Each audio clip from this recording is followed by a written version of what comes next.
Hello friends welcome to my channel defence practice class. तो defence practice class channel तरफ থেকে তোমাদের সবাইকে স্বাগত। फ्रेंड्स আজকের ভিডিওতে আমরা কিছু গুরুত্বপূর্ণ প্রশ্নোত্তর নিয়ে আলোচনা করব যেগুলো তোমাদের আপকামিং এক্সামগুলোর জন্য খুবই ইম্পর্টেন্ট। যেমন তোমাদের ডাব্লিউবিপি পরীক্ষা আছে, তো তোমরা ভিডিওটি প্রথম থেকে শেষ পর্যন্ত দেখো এবং শেষে তোমাদের স্কোর কমেন্ট বক্সে কমেন্ট করে জানাবে। ফার্স্ট প্রশ্ন, মস্তিষ্কের আবরণকে কি বলে? তো এটির সঠিক অ্যান্সার কি হবে?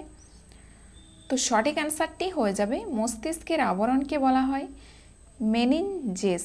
এছাড়াও জেনে রেখো মস্তিষ্কের সবচেয়ে ছোট গ্রন্থি হচ্ছে পিউষ গ্রন্থি।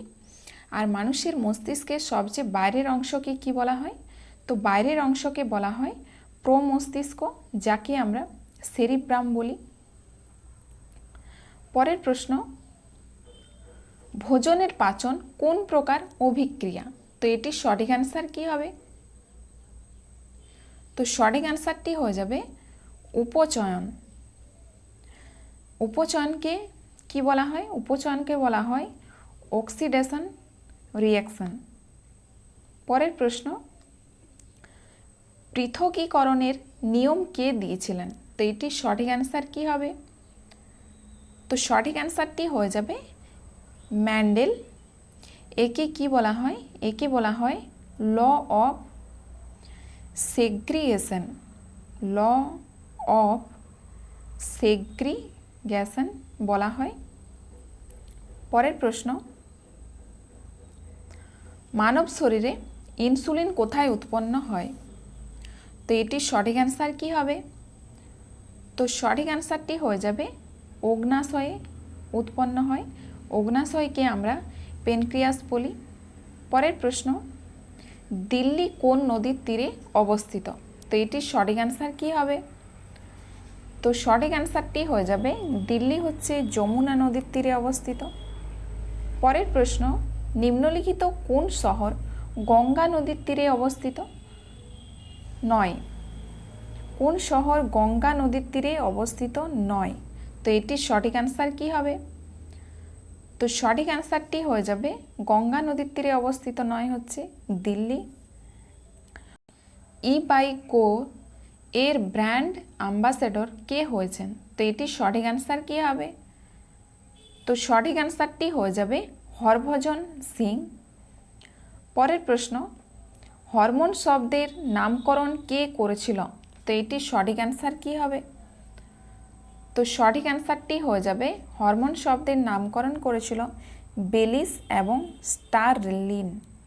বেলিস এবং স্টারলিন। এছাড়াও জেনে রেখো অক্সিন হরমোনের আবিষ্কর্তা কে? তো অক্সিন হরমোনের আবিষ্কর্তা হচ্ছে বিজ্ঞানী ভেন্ট। কত সালে আবিষ্কার করেছিলেন? 1928 সালে। আর গ্যাসীয় হরমোন কি? তো জেনে রেখো গ্যাসীয় হরমোন হচ্ছে ইথিলিন। পরের প্রশ্ন, বেশি মদ পান করলে দেহের কোন অংশ ব্লক হয়ে যায়? তো এটির সঠিক অ্যান্সার কি হবে? তো সঠিক অ্যান্সারটি হয়ে যাবে সেরিবেলাম।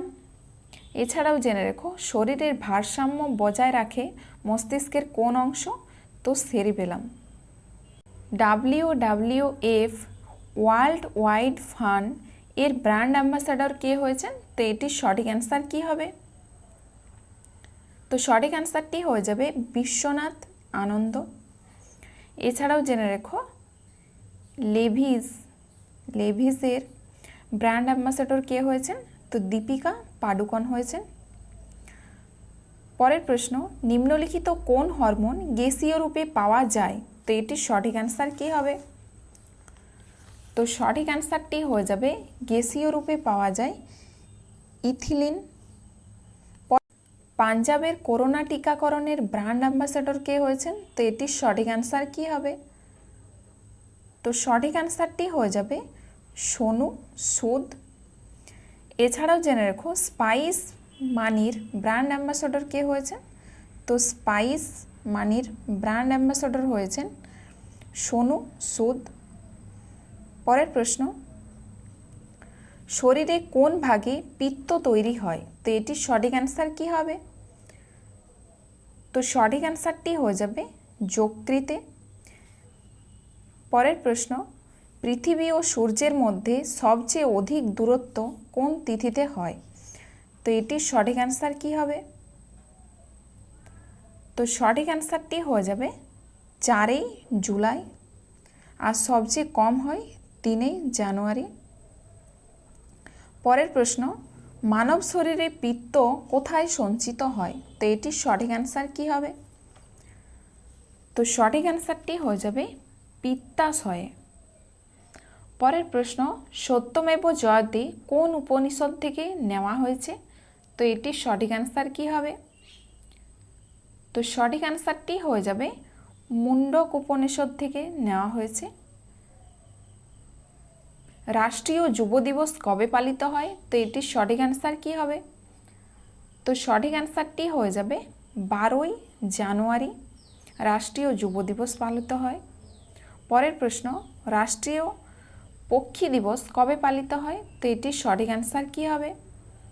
তো সঠিক অ্যান্সারটি হয়ে যাবে 12 নভেম্বর। আর বিশ্ব পক্ষী দিবস হচ্ছে 8 মে। আর পক্ষী অধ্যয়নকে কি বলা হয়? অরনিথোলজি বলা হয়। পক্ষী অধ্যয়নকে বলা হয় অরনিথোলজি। পরের আর পক্ষী বিজ্ঞানী হচ্ছে কে জেনে রেখো, পক্ষী বিজ্ঞানী হচ্ছে সেলিম আলী। পরের প্রশ্ন, ভারতীয় ভাষার মধ্যে হিন্দি ছাড়া বিশ্বের কোন ভাষা অধিকতম বলা হয়? তো এটির সঠিক অ্যান্সার কী হবে? তো বিশ্বের কোন ভাষা অধিকতম বলা হয়, সবচেয়ে বেশি বলা হয়? সঠিক অ্যান্সার হয়ে যাবে বাংলা। তোমরা হয়তো ভাববে তামিল, কিন্তু তামিল না, বাংলা। বলা হয়েছে এখানে বিশ্বের কোন ভাষা, সেক্ষেত্রে হবে বাংলা। পরের প্রশ্ন, লাস্ট প্রশ্ন, হিন্দি ভাষা সংবিধানের কত অনুচ্ছেদে আছে? তো এটির সঠিক অ্যান্সার কী হবে?